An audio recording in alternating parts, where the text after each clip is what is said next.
Hello guys, कैसे आप सब। मैं जसप्रीत बैंकिंग गुरुजी पर आपका स्वागत है। आज हम फिलर्स वाले क्वेश्चन ही करेंगे जो पहले किए थे उसी तरह के हैं। तो एक बार आप वीडियो को पॉज करके खुद ट्राई कीजिए। इस तरह करने से आपकी इम्प्रूवमेंट डबल होगी। फिर आप सोल्यूशन देख लीजिएगा। तो चलिए शुरू करते हैं। क्वेश्चन में हमें दिया है two trains A and B are standing just behind platform. Length of train B is double of length of train A. Distance between platforms end point to next station is 6.8 km and platform's length is 1.6 km. If train A with speed 27 km per hour reach next station in less than 20 minutes, the length of B train can be।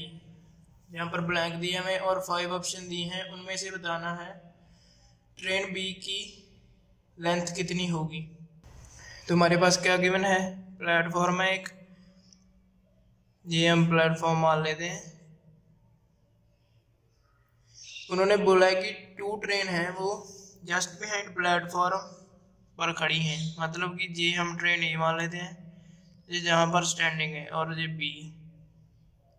Just behind का मतलब कि train का starting point platform के starting point पर है। और आगे में दिया एक नेक्स्ट स्टेशन है, यहाँ पर मान लेते हैं। तो इतनी डिस्टेंस पर एक नेक्स्ट स्टेशन है। लेंथ कितनी दी है ए की, बी की लेंथ ए से डबल है, तो ए की लेंथ हम एक्स मान लेते हैं। तो फिर बी की कितनी हो जाएगी 2x, और प्लेटफॉर्म से लेंथ कितनी है 1.6 किलोमीटर, और जो नेक्स्ट स्टेशन है वहां तक की डिस्टेंस 6.8 किलोमीटर। इतना डाटा है हमारे पास, और ट्रेन ए की स्पीड दी है। उन्होंने बोला है कि ट्रेन ए नेक्स्ट स्टेशन पर 20 मिनट के अंदर अंदर पहुंच जाती है, यानी कि लेस देन 20 मिनट में पहुंच जाती है वो। तो हमें पता है डिस्टेंस का फार्मूला क्या होता है, स्पीड इनटू टाइम। डिस्टेंस हमें टोटल लेनी होगी, यहाँ पर ए ट्रेन की बात कर रहे हैं हम। ए की डिस्टेंस x प्लस वो प्लेटफॉर्म भी क्रॉस करेगी 1.6 प्लस ये डिस्टेंस भी क्रॉस करेगी 6.8। स्पीड कितनी है 27। टाइम कितना है, टाइम हमें लेस देन 20 मिनट दिया है, तो हम 20 मिनट मान लेते हैं फिलहाल। ये किलोमीटर में है, ये भी किलोमीटर में है, तो इसको भी और में कन्वर्ट करना पड़ेगा 60 से डिवाइड। इसको जब हम सॉल्व करेंगे 3 और 9, ये हमारे पास आ जाएगा x प्लस 8.4 इक्वल्स टू 9। तो x की वैल्यू कितनी आ जाएगी 0.6 किलोमीटर, मतलब के 600 मीटर्स। तो उन्होंने बोला था कि लेस देन 20 मिनट में जा रही है, हमने 20 मिनट मानकर इतनी डिस्टेंस निकाली। हमें पता है डिस्टेंस डायरेक्टली प्रोपोर्शनल होती है टाइम के, तो जब हम टाइम 20 मिनट से लेस लेंगे तो ये डिस्टेंस भी कम हो जाएगी ना। तो यानी कि ए की मैक्सिमम लेंथ 600 से नीचे नीचे आएगी। ट्रेन ए की लेंथ 600 से कम कम हो सकती है। अब कितनी कम हो सकती है वो भी हमें देखना होगा। यहाँ पर हमने x मानी थी, तो इसको हम फिलहाल स्किप कर देते हैं। यहाँ पर हमारे पास 8.4 किलोमीटर है। टाइम कितना है, टाइम हम कितना लेस ले सकते हैं वो देखते हैं पहले। सॉरी, टाइम की तो हमें ज़रूरत ही नहीं है, हमें तो डिस्टेंस निकालनी थी। ट्रेन ए की मैक्सिमम 600 हो सकती है, मिनिमम कितनी भी, और बी की कितनी थी इससे डबल।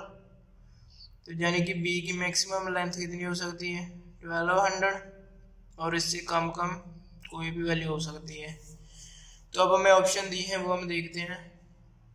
फर्स्ट ऑप्शन में दिया है 1200 मीटर, हमारी 1200 से कम होगी, 1200 नहीं हो सकती, क्योंकि टाइम हमें लेस देन 20 मिनट दिया था और हमने 20 मिनट मानकर इतनी निकाली है। तो फर्स्ट ऑप्शन तो नहीं होगी सेटिस्फाई। सेकंड ऑप्शन 1000 मीटर हो जाएगी, क्योंकि इससे कम है 800 भी हो जाएगी, और 16 एंड 1400 इससे अबव है वो कैंसिल हो जाएंगी। तो बी और सी ऑप्शन सेटिस्फाई कर रही है, वो हमारा आंसर आ जाएगा। नेक्स्ट क्वेश्चन देखिए, इसमें हमें दिया है solution A contains milk and water in the ratio 2:3 and total volume of A is 40 ml. Another solution having volume 60 ml also contains milk and water.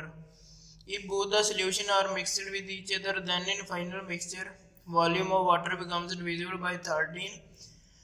Then solution B contains dash ml milk. यहाँ पर हमारे पास दो solution है, A और B। A की volume कितनी है 40, B की है 60। इसमें है मिल्क एंड वाटर, इसमें भी है मिल्क एंड वाटर, इसमें रेशियो है 2:3। तो जी हमारे पास कितना हो जाएगा, दोनों का टोटल 5=40 है, तो 1=8, 2=16, 3=24। यहाँ पर हमारे पास कोई वैल्यू नहीं दी है। और जब इन दोनों को जब मिक्स किया जाता है A + B, तो टोटल वॉल्यूम कितनी हो जाएगी 100। इसमें भी गेन मिल्क एंड वाटर, और इसमें हमें बोला है कि वाटर 13 से डिविजिबल है, मतलब कि इसको हम 13x मान लेते हैं। तो हमें पूछा क्या है, सोल्यूशन B में मिल्क की वैल्यू पूछी है जी, हमें बतानी है कितनी आएगी। यहाँ पर हमारे पास 13x है, तो 13x का डिविजिबल है, तो हमारे पास क्या क्या वैल्यूज पॉसिबल हैं, 13, 26, 39, 52, 65, 78, 91। अब हमारे पास टोटल में वाटर इतना है और A में इतना है, तो हम B का वाटर निकाल सकते हैं इजीली। तो पहले हम 13 को देखते हैं। अगर टोटल वाटर 13 है और A में 24 है, तो ये तो सेटिस्फाई कर नहीं रही। जब A में 24 है तो टोटल 13 कैसे हो सकता है, नॉट पॉसिबल। 26 लेते हैं। जब हमारे पास दोनों मिक्स करने के बाद 26 वाटर आ रहा है और A में 26 है, तो B में कितना होगा 2। अगर B में 2 वाटर है, टोटल वॉल्यूम 60 है, तो फिर मिल्क कितना बचा 58। हमारे पास ये वैल्यू आ गई एक। तो अब नेक्स्ट अब हम 39 लेते हैं। अगर टोटल में 39 वाटर है, A में 24 वाटर है, तो फिर B में कितना आएगा 15। और अगर B में 15 वाटर आ गया तो फिर मिल्क कितना बचा, 60 में से 15 माइनस करेंगे 45। तो ये हमारे पास यही वैल्यू आ जाएगी। अब हम नेक्स्ट लेते हैं 52। अगर फाइनल मिक्सचर में 52 वाटर है, A में 24 वाटर है, तो B में कितना आएगा 28। अगर B में 28 वाटर है तो फिर मिल्क कितना बचा, 60 में से 28 माइनस करेंगे 32। ये वैल्यू आ गई हमारे पास। नेक्स्ट अब हमारे पास है 65। अगर फाइनल मिक्सचर में 65 वाटर है, A में 24 वाटर है, तो फिर B में कितना आएगा 41। 41 + 24 फिर 65। और अगर B में 41 वाटर है तो फिर रिमेनिंग मिल्क होगा, 60 में से 41 माइनस करेंगे 19 मिल्क। सिमिलरली अगर 78 फाइनल मिक्सचर में वाटर है, A में 24 है, तो इसमें कितना आ जाएगा 54। और अगर 60 में से 54 वाटर है तो मिल्क कितना बचा 6। ये वैल्यू आ गई हमारे पास। नेक्स्ट है 91।